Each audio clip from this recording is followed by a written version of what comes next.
Zee 24 तास एक पाऊल पुढे।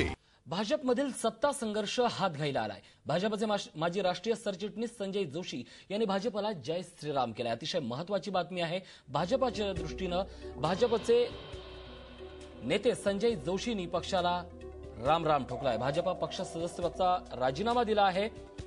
आपण या संदर्भात अधिक चर्चा करूयात। झी 24 तासचे मुख्य संपादक डॉक्टर उदय निरगुडकर आपल्या सोबत आहेत। उदय सर, आपण पाहतोय संजय जोशी यांनी अखेर राजीनामा दिलाय। या संपूर्ण घटनेचं वर्णन आपण कसं कराल?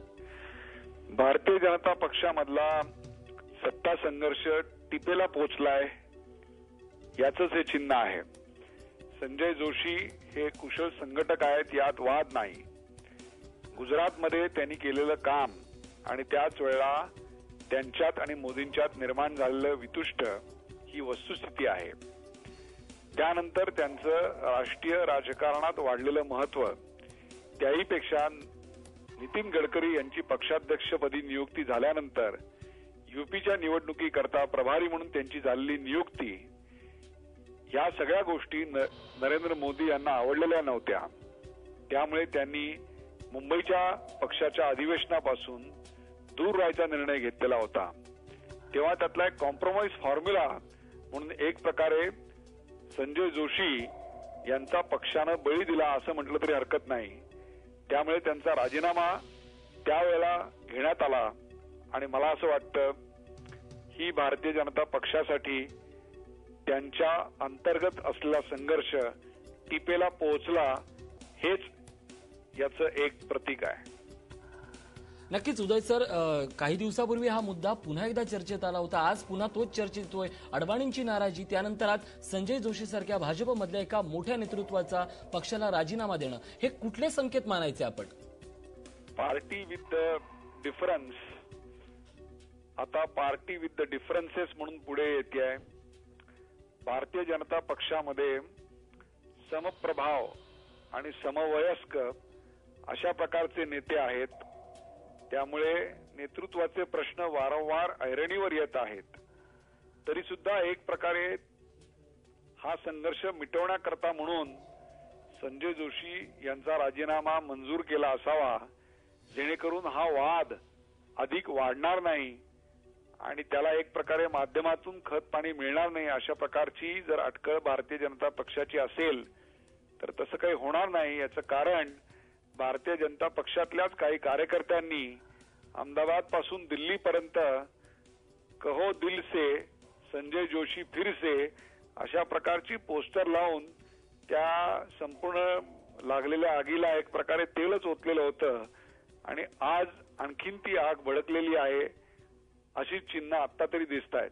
नक्कीच सर, हा मुद्दा अतिशय महत्त्वाचा आहे। भाजपसारख्या एका शिस्तबद्ध पक्षात अशा प्रकारचं लोण दिसत नव्हतं की पोस्टरबाजी होणे, होर्डिंगबाजी होणे। मात्र अवघ्या 2 ते 3 दिवसापूर्वी संजय जोशींची काही पोस्टर्स लागलेली होती। या पार्श्वभूमीवर संजय जोशींची यापुढची भूमिका कशी असेल, हा एका कार्यकर्त्याचा पराभव आपण समजायचा का?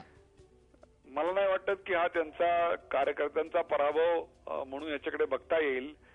संजय जोशी हे याच्यातनं पुन्हा जोरदारपणे वर येतील, फक्त नेमकी सक्रिय राजकारणातली भूमिका घेतात का संजय जोशी दुसरं कुठलं परिवारातलं एखादं काम बघतात हे आपल्याला बघावं लागेल। परंतु सध्या तरी मला असं वाटतं की तुर्तास थोडंसं ते बाजूला झालेले दिसत आहेत आणि मोदी यांच्या पुढे भारतीय जनता पक्ष नमल्याचं ते चिन्ह आहे।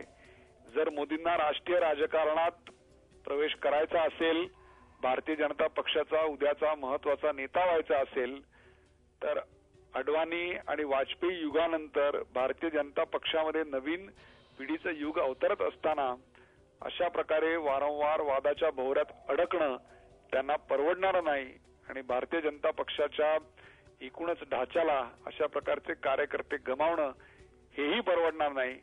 दोघांच्याही दृष्टीनं हानिकारकच अशा प्रकारची घटना आहे। प्रत्येक पक्षामध्ये अशा प्रकारचे वाद उद्भवत असतात, परंतु ते वाद उद्भवल्यानंतर ते कसे हाताळायचे याचं एक रिड्रेसल मेकॅनिझम असतं। ते मेकॅनिझम कुठेतरी आता या क्षणाला काम करतंय, परंतु त्याचे दृश्य परिणाम मात्र आपल्या समोर येत नाहीयेत। भाजपचा सत्ता संघर्ष आता हातगाईला आल्याचीच ही चिन्ह आहेत. नक्कीच सर, या निमित्ताने एक महत्वाचा प्रश्न विचारावासा वाटतोय की पक्षांमधील ज्यावेळी संघर्ष वाढीस येतात, अंतर्गत संघर्ष वाढीस येतात, त्यावेळी पक्षाचा कणा असतो तो कार्यकर्ता. आज हा कार्यकर्ता जिंकलाय असा संदेश जाणं कुठेतरी महत्वाचं होतं, मात्र मोदींची सरशी झाली आहे असंच म्हणता येईल. आपलं काय मत आहे यावर? मला असं वाटतं हा कार्यकर्ता आणि नेता असा काही वाद नव्हता, हा दोन व्यक्तींमधला वाद होता. त्यांच्यामधले वैयक्तिक संघर्ष जे होते ते वैयक्तिक संघर्ष कुठेतरी हाताळण्यामध्ये संपूर्ण पक्षाचं जे एक प्रशासन आहे ते पक्षाचं प्रशासन कमी पडलं आणि अखेर तात्पुरता का होईना मोदींचा विजय या ठिकाणी जरी आपण मान्य केला असला तरी जर मोदींना मोठा नेता व्हायचा असेल तर अशा प्रकारची पक्षाची हानी होणारी कृत्य त्यांच्या हातून होणं हे त्यांना आणि पक्षाला परवडणार नाही. त्यातूनही संजय जोशींसारखा कार्यकर्ता असा आहे की तो अनेक वेळा अशा प्रकारे राखेतून उभा राहणं, ज्याला फिनिक्स म्हणतो, तसे ते उभे राहिले आहेत. यापूर्वी झालेलं त्यांचं सीडीचं प्रकरण असेल त्यातून ते बाउन्स बॅक झाले. त्याच्याही आधी केशुभाई पटेलांच्या सगळ्या काळामध्ये आपण पाहिलं असेल की ते त्या काळातही फिनिक्स पक्षासारखे वर आले होते. भारतीय जनता पक्षाचे कार्यकर्ते असतील किंवा संघाचे स्वयंसेवक असतील त्यांना मानणारा एक फार मोठा वर्ग या सगळ्या याच्यामध्ये आहे. गडकरींच्याही ते निकटवर्ती आहेत. त्यामुळे तात्पुरती ही हार आहे. परंतु आज आपण आणखीन एका बातमीकडे मी आपलं लक्ष वेधू इच्छितो. आपल्या माहितीप्रमाणे मागो वैद्यांनी आज नरेंद्र मोदींवर अप्रत्यक्ष किंवा प्रत्यक्ष टीका करणारं वक्तव्य केलेलं आहे. ते सुद्धा आज त्याचा एक योग, त्याचं टायमिंगही आपल्याला बघावं लागेल. नेमकं आजच एक संकेत असतं त्या काळाचं आणि त्या एकूणच राजकीय घडामोडीचं. धन्यवाद उदय सर, आपल्यासोबत होते झी24 तासचे मुख्य संपादक डॉक्टर उदय नेरगुडकर. त्यांनी या संपूर्ण प्रकरणाची, राजीनाम्याची आणि पक्षासमोर असणाऱ्या आव्हानाची आपल्यासोबत चर्चा केली. भाजपातला सत्ता संघर्ष आता हातघाईला आलाय असंच म्हणता येईल. भाजपचे माजी राष्ट्रीय सरचिटणीस संजय जोशी यांनी भाजपला जय श्रीराम केलाय. खरं तर याचे संकेत मुंबईत होणाऱ्या राष्ट्रीय अधिवेशनातच मिळाले होते, कारण त्यावर असलेली मोदींची नाराजी, त्यानंतर जोशींनी दिलेला राजीनामा, मोदींची उपस्थिती, 2 दिवसापूर्वी लागलेली जोशींची होल्डिंग्स, या एकूणच साऱ्या घडामोडींचा जर आपण विचार केला तर भाजपमधला सत्ता संघर्ष आता हातघाईला आलाय असंच पूर्णपणे म्हणता येईल. झी 24 तास, एक पाऊल पुढे.